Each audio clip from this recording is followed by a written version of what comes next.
हरियाणा के भिवानी में lady teacher Manisha की मौत का सच अभी सामने नहीं आया है। केस सीबीआई को सौंप दिया गया है। अभी जांच आगे बढ़ रही है। इस बीच दैनिक भास्कर ऐप की टीम गांव सिंघानी के ईश्वर और सत्यापाल के पास पहुंची। यही वो दो लोग हैं जिन्हें 13 अगस्त को सबसे पहले गवार के खेत में मनीषा का शव देखा था। ये खेत गांव के पवन का है। पवन के खेतों में सांझी ईश्वर बोले, उस दिन सुबह में करीब 6 बजे खेत में गया। वहाँ कोने पर कुत्तों का झुंड देखा। गुर्राते कुत्ते देख डर गया और करीब आधा किलोमीटर दूर भाग गया। मुझे लगा खेतों में किसी ने भेड़ या बकरी का बच्चा मरा हुआ फेंक दिया है। कुत्ते उसी को नोच रहे हैं। तभी भेड़ बकरी चराने वाला सत्यापाल वहाँ पर आ गया।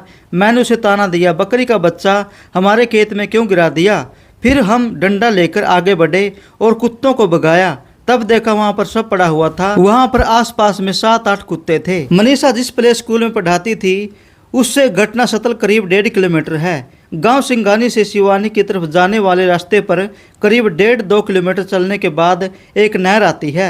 उसके साथ साथ कच्चा रास्ता जाता है। उस कच्चे रास्ते पर करीब 100 मीटर चलने के बाद वहां पर एक खेत आता है जहां पर मनीषा का शव पड़ा मिला था। मनीषा का जो शव है वो कच्चे रास्ते के पास एक खेत में पड़ा मिला था। खेत के इस हिस्से पर जो गवार की फसल है वो कम मात्रा में है। पेड़ की छाया रहने की वजह से नीचे फसल कम मात्रा में होती है। मनीषा का जो शव मिला है उस तरफ आवाजाही बहुत ही कम मात्रा में है। वहाँ एक तरफ तो नहर है और दूसरी तरफ खेत हैं जिसमें गवार की बिजाई की गई है। मनीषा 11 अगस्त को दोपहर को लापता हुई थी, जबकि उसका शव 13 अगस्त को मिला था। इसकी एक वजह यह भी है कि अंदर कच्चे रास्ते से 100 मीटर दूर जो खेत है वहाँ पर आवाजाही बहुत ही कम मात्रा में है। पूरी जांच में अभी तक ऐसा कोई व्यक्ति नहीं मिला जिसने मनीषा को उस तरफ जाते हुए देखा हो। दैनिक भास्कर ऐप की टीम शुक्रवार को गांव सिंघानी व खरकड़ी बावन वाली पहुंची। यहाँ हमने सत्यापाल से फ़ोन करके संपर्क किया तो उन्होंने बताया कि वह खेतों में भेड़ चराने गया हुआ था। यहाँ सिर्फ पगडंडी है, आसपास ऊंची घास उगी हुई है, ऊबड़ खाबड़ रास्ते हैं, जगह जगह गड्ढे से पानी भरा हुआ है। यहाँ से होते हुए खेतों में पहुंचे जहाँ हमें सत्यापाल मिला जो शव मिलने का प्रत्याशी है। सत्यापाल ने कहा, उस रोज मैं सुबह 6 बजे के आसपास खेत में गया।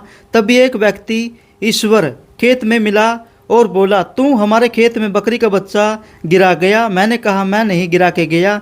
ईश्वर के पीछे कुत्ते लगे तो वह चिल्लाया।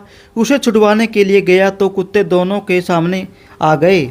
इसके बाद नीम का लठ लेकर हम उस तरफ गए। हमने कुत्तों को हटाया।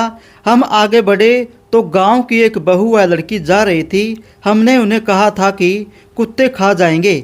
इसी दौरान कुत्ते उनकी तरफ भी भागे। 7 कुत्ते थे। कुछ कुत्ते सब के ऊपर बैठे हुए थे।